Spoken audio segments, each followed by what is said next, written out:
Hello, and welcome to episode 198 of the Compassion and Cucumbers podcast. I'm Christine. And I'm Sam. Sorry we're late. I hope we will not be, sent to detention for our tardiness, but here we are. Indeed.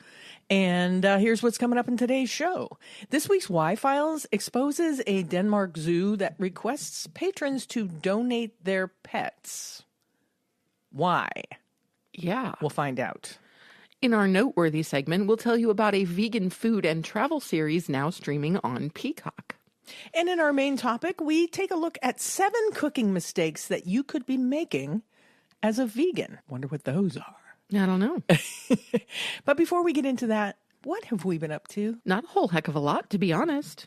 No, just, kind of same old. Kind of. I've just totally been enjoying this pseudo fake fall weather that we're having right now. Fantastic. It's been cool and breezy and sunny. We need rain badly. We've had little to no rain all summer long, but I am enjoying it. The trees in our area are already starting to change, which is early. It is quite early. And I don't know if that's because of the temperature or because of the drought. I don't know. But we're looking forward to more autumnal activities. Absolutely. Yeah. Bring it on. Yeah. We don't have a recipe this week. I didn't get around to it. Nope. Let's just be honest. So let's just jump into our Y-Files.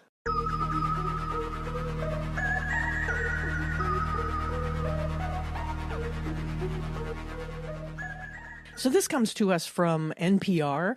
A zoo in Denmark asked patrons to donate their pets, not as attractions, but for food. My God. Yeah.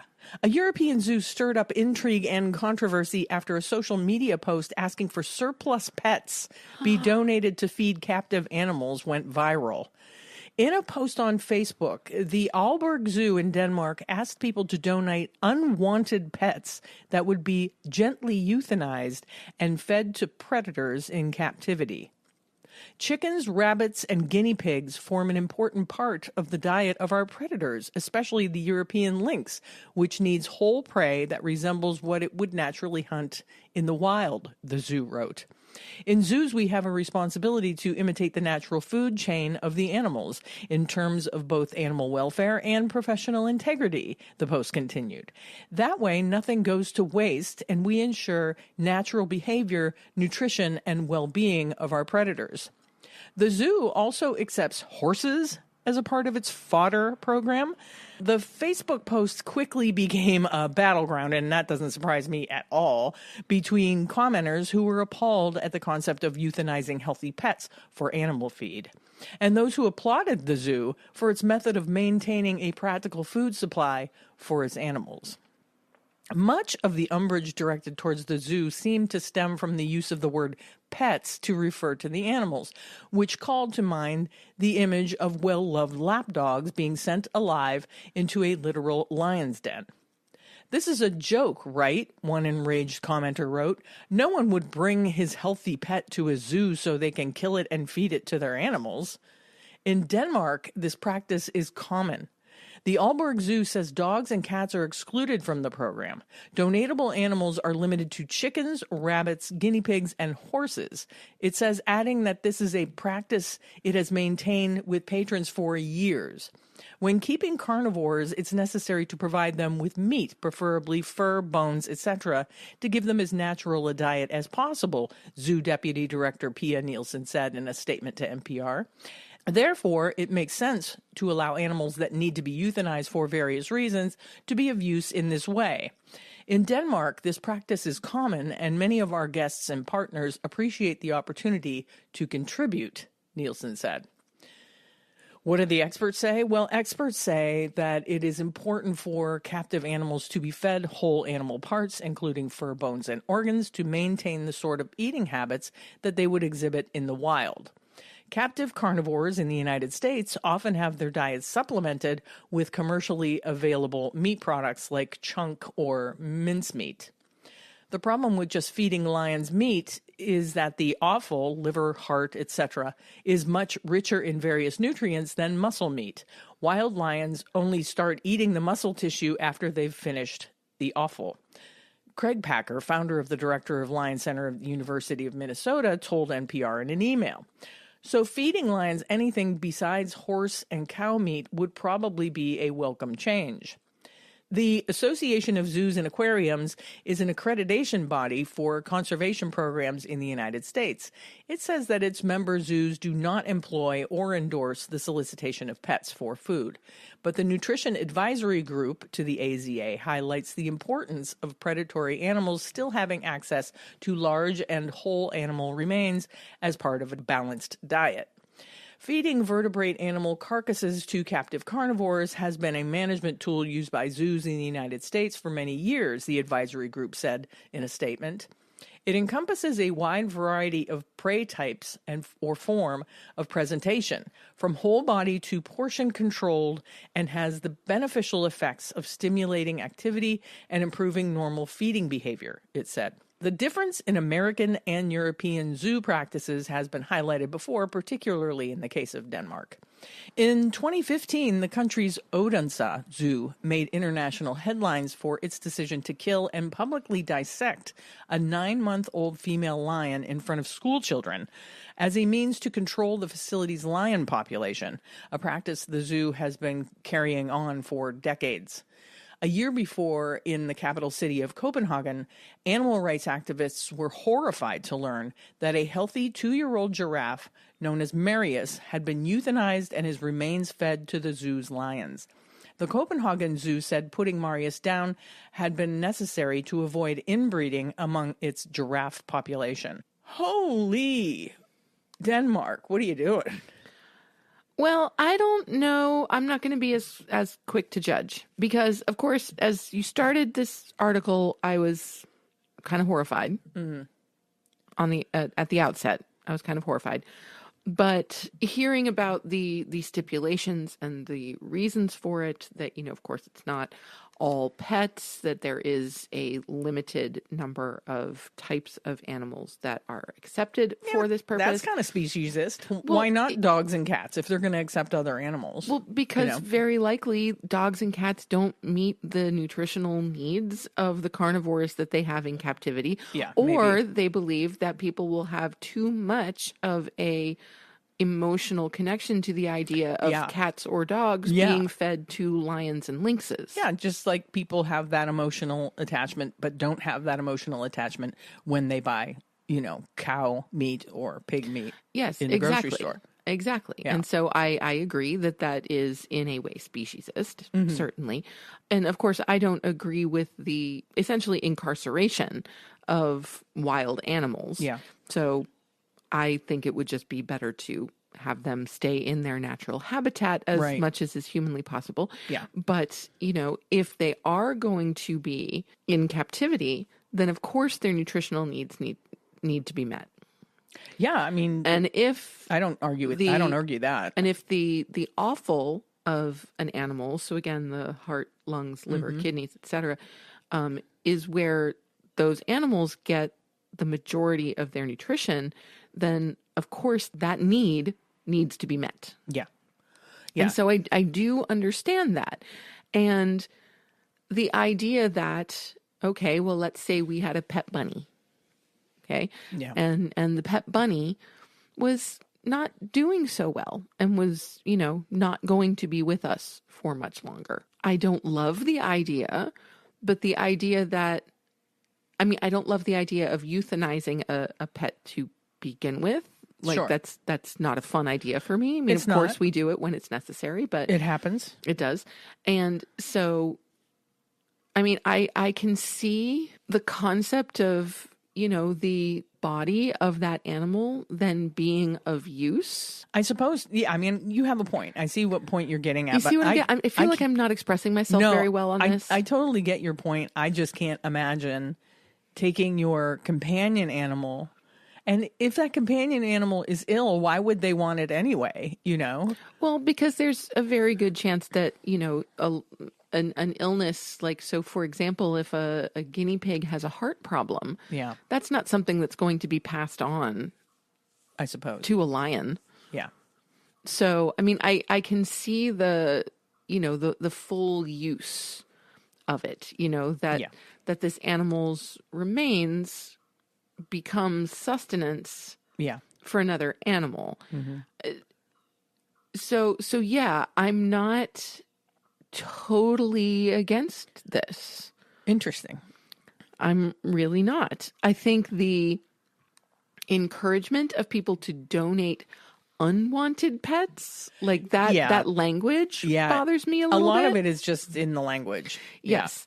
And so I'm wondering if those words were chosen to kind of make the article seem a little more inflammatory, because apparently this is not a new practice. This has been going on for decades. Yeah, no, but this verbiage came directly from this zoo's Facebook post. Oh, interesting. So That's interesting. And I don't know if it's something that maybe it's in translation. I don't know if the Facebook post was in English. You know what I mean? Yeah, that's another question for sure. I do also, even though this isn't even on the same subject, but the thing about them dissecting an entire lion in front of children. Oh yeah, I'm not crazy Not about down that. with that. No. And killing one of their giraffes to prevent inbreeding. Look, there wouldn't be inbreeding if you weren't holding giraffes captive. Right. Yes, I agree. You're creating a problem. Right. So then feeding that poor giraffe to one of the lions. I mean, ugh. Yeah. No, I agree. I'm not crazy about either of those practices. And of course, I'm not crazy about the practice of keeping animals in zoos to begin with. Yeah, me neither. So, we could wipe the entire slate clean by simply not placing wild animals in zoos. Yeah. Yeah. I agree. Then the argument is completely moot. Yeah. Yeah. Let's be quiet just for a sec. Can you hear that noise in the background? If you listen closely, there is a squirrel outside going bananas. I don't know why. And there's nothing we can do about it. Nope, nothing at all. I don't mind it. No. Sounds He's out there yelling at nuts or something. I don't know what he's doing. Yeah. Yeah, so that's a really interesting practice and something that I never knew happened. I was unaware of that too. Yeah. Like I said, I'm not entirely against it. I can see the kind of... You can reason it out, right? Yes. Yeah. Yes, I can definitely reason it out. Yeah. So, yeah, not totally against it. Yeah, it's bizarre. It's bizarre. It's unusual. And I've never heard of it before. Something that is created by the fact that there's zoos. They're creating... Yes. They're creating the need, by having zoos to begin with. Yes. So, yeah, but I thought it was perfect for the Y-Files because why? Why? Because they're zoos. That's why. Because they're zoos. Let's move on to our Noteworthy segment. In our Noteworthy segment, we are catching up with Mina Massoud, host of the Peacock travel series Evolving Vegan. We are. Jet-setting foodies take note. Evolving Vegan, the food and travel series hosted by Mina Massoud, is now streaming on Peacock. The series follows the Aladdin star as he eats his way through North America and beyond, digging into cheesesteaks in Philadelphia, rolling sushi with a master chef in Tokyo, and revisiting favorites in his hometown of Toronto. Along the way, he interviews chefs for their perspectives on the evolution of plant-based cuisine. I didn't know this existed. I didn't either. Has anybody seen it? Let me know if you've watched it. We haven't because you canceled Peacock. No, I canceled Paramount. Oh, you didn't cancel Peacock. I didn't cancel Peacock. Oh, well done. I canceled Paramount when they fired Stephen Colbert. As well you should. Yes. I support that fully. Massoud's own path to veganism started almost a decade ago when he and two friends began gradually eliminating animal products because of environmental concerns. We approached it very slowly, he recalls. The more we did, the more we felt better. I personally started seeing a difference in my workout regimen and my body that I had never seen before. What began as a choice for the planet soon grew into a commitment to his own well-being. That personal evolution inspired the title of his show and still shapes the way he approaches veganism today. Everyone's journey is different.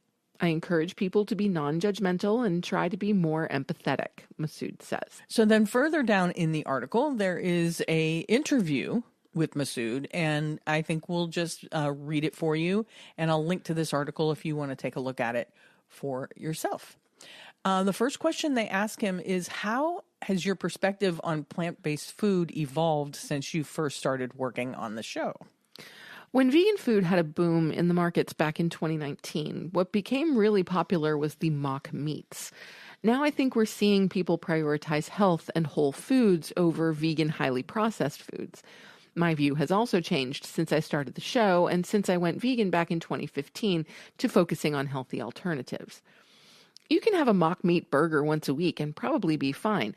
But if you're having ultra-processed food like that every day, it's likely not good for you. So that's kind of how my view has changed.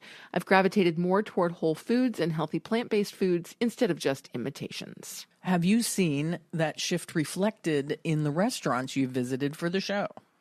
There's a mix of everything, and everybody has their own style and agenda. Some chefs just want to get people into vegan eating, and the easiest way to do that is to make something that tastes really good and reminds them of meat. Often, that's processed. In places like Vancouver, where they have a plethora of fresh produce, I don't see a lot of processed meals. They really relied on whole foods that they got from the local environment. You see that in LA as well, because there's so much fresh produce. So it depends on the city, the chef, and a lot of things. But I think there's a good mix out there. What makes a city stand out as a plant-based destination? One thing is whether it surprises you versus your expectations.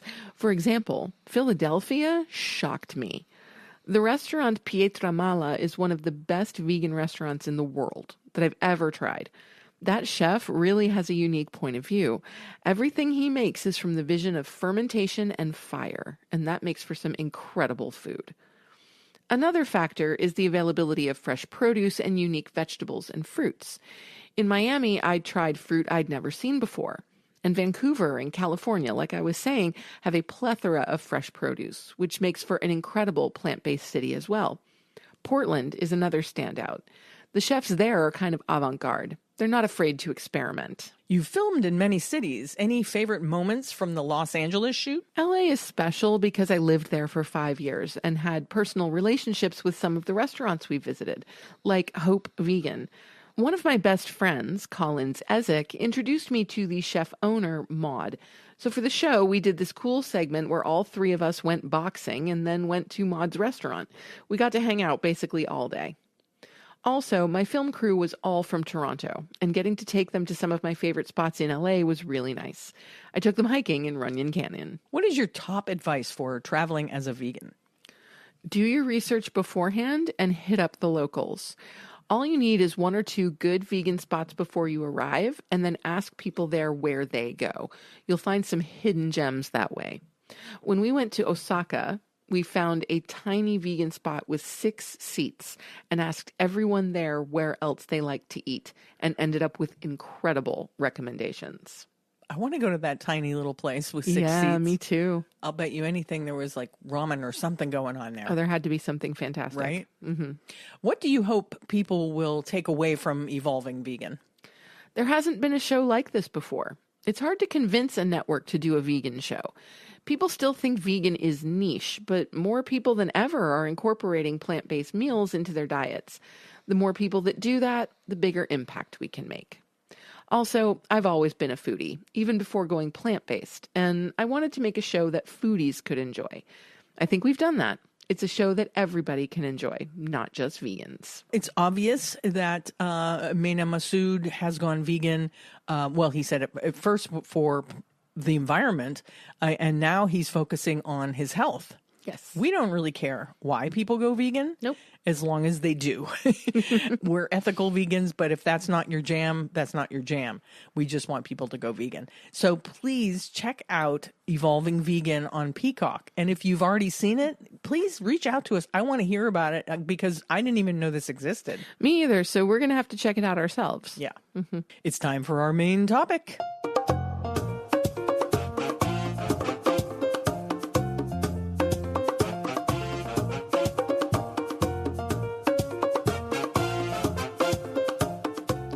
Our main topic this week, Veg Out Magazine, is letting us know about 7 vegan cooking mistakes that we might be making, even if we've been doing it for years. Let's see if I'm making any of these mistakes. Let's see.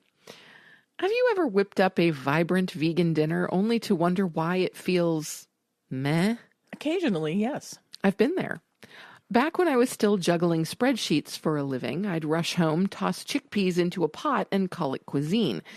It took years of recipe testing and more than a few bland bowls to realize that vegan cooking isn't just about swapping meat for plants.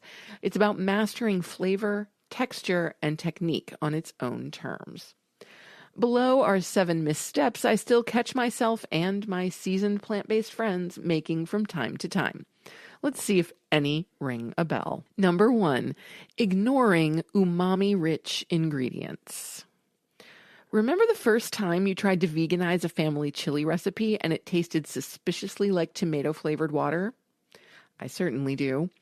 The missing piece was umami, the deep, savory note that makes a dish feel satisfying.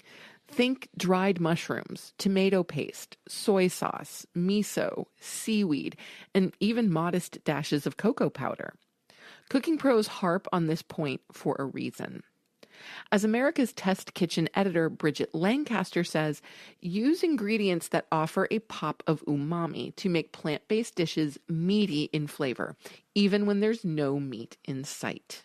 Yeah, I'm really glad that they mentioned tomato paste because I think sometimes people overlook the fact that a tablespoon of tomato paste in a dish like that can totally deepen the flavors that you're trying to achieve. Yep. When I started layering a teaspoon of miso into my lentil bolognese or blitzing sun-dried tomatoes into cashew cream, friends stopped asking, is there something missing? And started asking for seconds. Number 2, treating seasoning like an afterthought. Oh, yeah. Quick self-check. Do you salt only at the end? Do you rely on dried herbs that expired during the Obama administration? Sometimes. Do citrus wedges appear on your plate mostly for Instagram? If so, your palate is probably bored.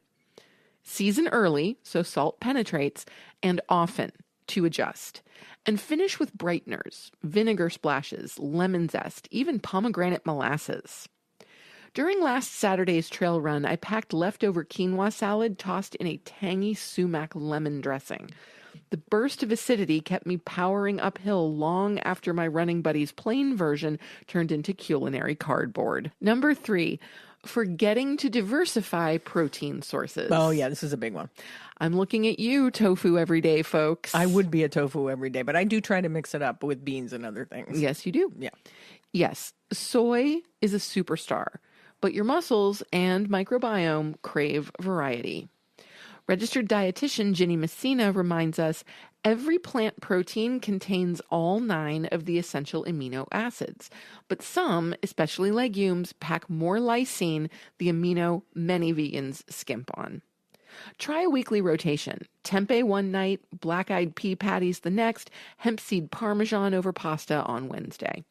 Your taste buds stay entertained and your nutrient profile gets a bonus upgrade. Yeah, you got to mix it up. Yeah, you do. Number 4, overcooking the produce and killing texture. There's tender and then there's mush. Overdo the simmer and you flatten flavors and nutrients. Quick blanch greens so they stay emerald. Roast veggies hot and fast for crispy edges. Slide delicate zucchini ribbons in only at the last minute.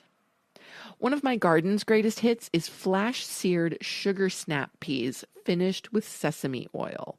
Oh my gosh, bring that on. That sounds really good. good. That sounds like a dream to me. Oh my gosh. 2 minutes from pan to plate, infinitely better than the canned peas of my childhood nightmares. Yeah. It is amazing what happens to mostly green vegetables if you do like a quick blanch or you just short steam. I remember one time I was steaming broccoli. Yeah. And Sam came into the kitchen. She's like, whoa, because the broccoli just turns this like bright emerald green. Yeah. And it's like it's releasing all of its goodness, you know? Yeah. It's amazing. Yeah. So yeah, overcooking vegetables, not so good. You lose so much of them, both flavor and nutrition wise. For sure. Number 5, using one-size-fits-all substitutions. I once swapped applesauce for eggs in a birthday cake and in a fluffy yeasted bread. Same ratio, same expectation. The cake? Serviceable. The bread? a gummy brick. Yeah, I wouldn't think that you could put applesauce into a bread. No. As someone who really likes to bake bread, I would definitely not use applesauce. They must have been trying to make like a brioche or something. Must have, but applesauce is just too heavy. Yeah. Yeah, that would not work at all. Yeah. Egg or dairy replacements are context dependent. Flax gel works wonders in chewy cookies, but aquafaba turns pancakes airy. Get curious, experiment, and avoid assuming the standard vegan swap is universal. Number 6, skipping fat for the sake of health. Confession. In my early plant-based days, I wiped oil from every recipe. Result? Dry muffins and salads that felt like homework. Healthy fats, avocado, olive oil, tahini, carry fat-soluble vitamins and satisfy hunger hormones. They're also flavor vehicles. Try drizzling chili-infused olive oil over tomato soup or blending cashews into silky Alfredo. Your brain and hair will thank you. I watch this guy, Derek Sarno. I don't know if you're familiar with him, but him and I think it was his brother started the Wicked Kitchen line. And he has also done consulting work for like Whole Foods and, you know, to develop plant-based options like in their grab and go food sections and stuff like that. Well, he has a YouTube channel. It's fantastic. And he almost always uses oil when he cooks. Sure. But he always makes like a little aside. Like, you can do this without the oil, but it's not going to be any good. Right. Like, this is imparting the flavor. I want this to brown really nicely.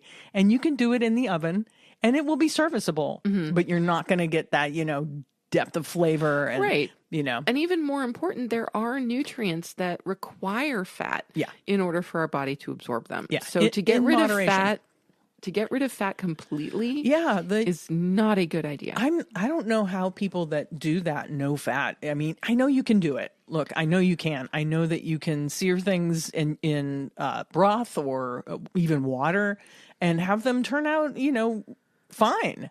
But there is just something about cooking with olive oil. For me, anyway, I think it's just in my blood that I can't get away from it. Right. And again, nutritionally, that's not the best option. And also, if we're talking about processed foods at all, when they remove the fat, what do they add? Sugar. Yeah. Which is no better for you. Yeah. Because generally speaking, it will either be cane sugar or it will be high fructose corn syrup. Yeah, so, like in, I don't know, late 70s and through the 80s, there was that like low fat craze, you know, everything like dressings and everything were coming out with low fat this and low fat that. And that's exactly what they do. They bump up the sugar content to make them more flavorful. Yes. And then they end up being even worse for you, you know? Yeah. Number 7, neglecting flavor contrast and color. If your plate is a single shade of beige, your palate will check out before the meal even starts. Remember when we talked about that meal I made that was all beige? It was entirely beige, and it was not good. It was not. It was not good. No. Add crunch to creamy soups with toasted pepitas, bright herbs to brown stews, fresh fruit salsas atop smoky tempeh. Vegetables can stand on their own, so give those veggies the stage lighting they deserve. And like garnishes aren't just for looks always, you know? And I mean, first of all, you do kind of eat with your eyes a little bit, right? When somebody puts a plate of food in front of you, if it's colorful and stuff, you're immediately like, you're more engaged. You want to dig in. If it is beige, like that pasta I made that we talked about several episodes back, then not so much. That was unfortunate. Yeah. Mastering vegan cooking isn't about perfection. It's about playful tweaks, layering umami, honoring seasoning, diversifying proteins, and celebrating color. Start with one adjustment tonight. Maybe whisk miso into your tahini dressing or throw toasted walnuts onto that steamed broccoli. Small shifts, big payoff. And if you stumble, pour a cup of tea, savor the learning curve, and remind yourself that every flavorful forkful brings you closer to plant-powered confidence. The more you do it, the more you learn, right?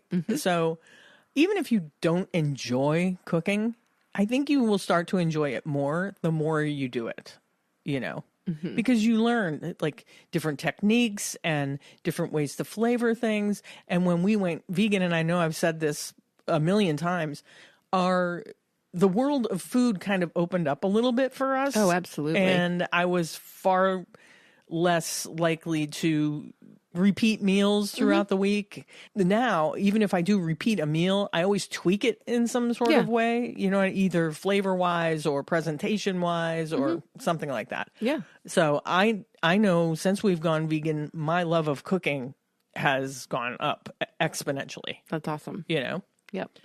So these are, all right, there are mistakes they're pointing out, and I've made some of these mistakes. Sure, who hasn't? But, the only way you can learn is by making those mistakes. Absolutely. Yeah. Now, I have to say, if you're looking on the website, immediately under this article is a little box that says, "What's your plant-powered archetype?" It's a 12-question quiz that tells you what your plant-powered archetype would be. I love me a good quiz, and I'm not going to do this now, but I will do it later because that sounds like fun. Well, maybe we'll revisit that quiz. Maybe. On the show. It's time now for our Assignment Restaurant SOS.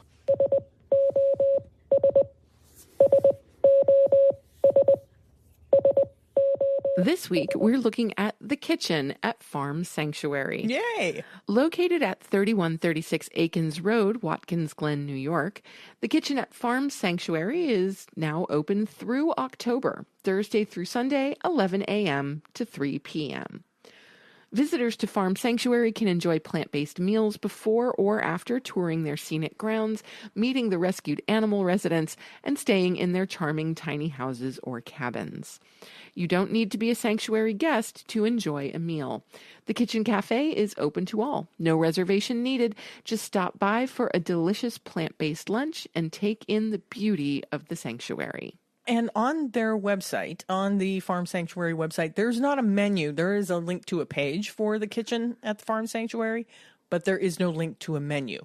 So what I thought we would do is read a couple of the reviews that people have left about the kitchen at Farm Sanctuary. I really wish they listed some of their menu items on the website, but they don't. And that's unfortunate. Yeah. But, hey, we'll work with what we've got. Yeah, I want to read some of these reviews. And I have to say, just getting to the review summary page and seeing that they are all 5-star reviews. Yeah. That says something. Yeah. And a lot of the reviewers have posted pictures of the food that they got, and it looks really good. I really wish this had been going on when we were there last. Yeah, me too. But we're overdue for a Farm Sanctuary visit. We are. We really are. Yeah, we really should head out there sometime. Yeah, and I'd like to stay on the Farm Sanctuary grounds. I would too. Last time we went, we stayed at Junebug, which was a couple of wonderful vegan people who had a large piece of property, and they had some tiny houses and tree houses and stuff on their property. They were great people. They're no longer operating. So next time we go, maybe we'll stay right there on the grounds of the sanctuary. I think that'd be awesome. I'm just going to read this first one from Hannah. Hannah said, "I couldn't imagine a more perfect addition to the Farm Sanctuary experience. Chef Gail is extremely talented, creating accessible vegan comfort food, including the best tomato bisque I've ever had. Veggie galette and a chicken parm sandwich. As a B&B guest, we also had the privilege of experiencing her breakfast. At the risk of sounding repetitive, she made the best just egg tofu scramble and breakfast potatoes I've had in my life." Nice. That is a really good review. Yes, indeed. This next review comes from Doug and says, "This place is phenomenal. They've got a big window overlooking the farm with loads of natural light. The food is fantastic, including some limited fruits and veggies that are grown on the premises. The kitchen is also open and exposed while they're preparing food, and the chef and staff are very interactive. I had the meatball sub, and it was delicious. My partner had butternut bisque, apple cider, and a gluten-free chocolate cake. We can't wait to be back and to try the veggie galette and mushroom tacos. They also have gluten-free options available and are very open to making modifications or offering off-menu options. Some of the staff at the farm have celiac, so they understand the nuances and are very careful with cross-contamination." Oh, that's really good to know. And I love a place with an open kitchen. Yeah, me too. That's so cool. It is. It's great. Well, We'll just read one or two more. Let's see. Amy says, it's always wonderful going to a restaurant with a full vegan menu. The food is delicious. I had the meatball grinder, potato salad, and chocolate cake. That sounds fantastic. It does. And the cafe, bright and airy with large windows with the pig pasture in the distance. As I enjoyed my meal, I would look up and see the pigs happily living their best lives and feel so happy. I can't wait to return. Vegans should not miss this. It's a great lunch spot for locals. And let's do one more. Kimberly says, just got back from our stay at the bed and breakfast, and we can't stop talking about how superb your food is. My mom said her Reuben is the best she ever had. They have a Reuben. They do. And I couldn't wait to wake up this morning because of how much I was looking forward to breakfast. We also got the desserts to go, and I couldn't stop myself from eating all 4 of them. The addition of this cafe on the property has made the stay at Bed and Breakfast a whole new level of vegan heaven. Keep up the great work. We had a perfect visit to the sanctuary. Thank you. That's just awesome. I'm so glad to see people are loving it, you know? That's fantastic. And yeah, if you're staying there on the property, how amazing is that? You don't even need to leave the sanctuary. Right. Get up, go to breakfast, hang with the animals, go have some lunch, hang with the animals. It's fabulous. You know, go back up to your cabin or tiny house, whichever one you're renting or whatever, and just watch the animals living their best life, like that woman said. Yep. It's just great. So if you are ever able to go to Farm Sanctuary in Watkins Glen, be sure to check out the kitchen at Farm Sanctuary. They're only open now through October. So I'm not sure. I don't think the Farm Sanctuary in Watkins Glen gives tours during the winter anyway. I don't think so. And I don't know if the Farm Sanctuary in California does the kitchen at the Farm Sanctuary or not. I haven't seen that. But definitely check it out. You still have time. They're open through October. So yeah, check it out. I think we should go before October is over. We should. If you've been, I'm going to ask you this. If you've recently been to the kitchen at the Farm Sanctuary and you took some pictures of your food, email that along to us. Let us know what you got and what you thought of your meal and what your experience was at the Farm Sanctuary. And we will enter you to win in our vegan dinner winner contest, and we'll buy you a meal. Yeah, we will. It's now time for our favorite portion of the show. Must be listener shout out time. It's listener shout out. Just want to give a shout out to all my fans watching. I love you guys. I love you. This week's shout out goes to MJ Gill 2002. They commented on Spotify, "You two are delightful to listen to. Keep it going." That's awesome. Thank you so much for your kind words. Yes, thank you. MJ. That's very sweet. Yeah, and thank you for listening. Please send us your t-shirt size and address so that we can send you a Compassion and Cucumber swag bag. You can text us using the link in our show notes. Include your name. You can email us at compassionandcucumbers@gmail.com or simply DM us on Instagram or Facebook. For the rest of you out there, if you want a listener shout out, please text, email, or DM us. Let us know what you think of the show and tell us a little bit about yourself. You can also always nominate someone else for a shout out. It's time to wrap this baby up. But before we go, I always like to remind you to subscribe to the show on your favorite podcast app. And don't forget to subscribe to our YouTube. Share the show with a friend or a family member so that we can reach more incredibly great people just like you. If you want to get news about the show, you can do that by subscribing to our weekly newsletter at compassionandcucumbers.com. And once a week, I send out a small newsletter that just tells you what's going on in that week's show. And with that, it's time to sign off. You have just listened to episode 198 of the Compassion and Cucumbers podcast, and there's nothing left to say but where cukes and compassion are always the fashion. On the podcast. Thanks, James. Have a great week, everyone. We'll talk to you next Tuesday or Wednesday. You never know. We love you. We do. Bye-bye. The end.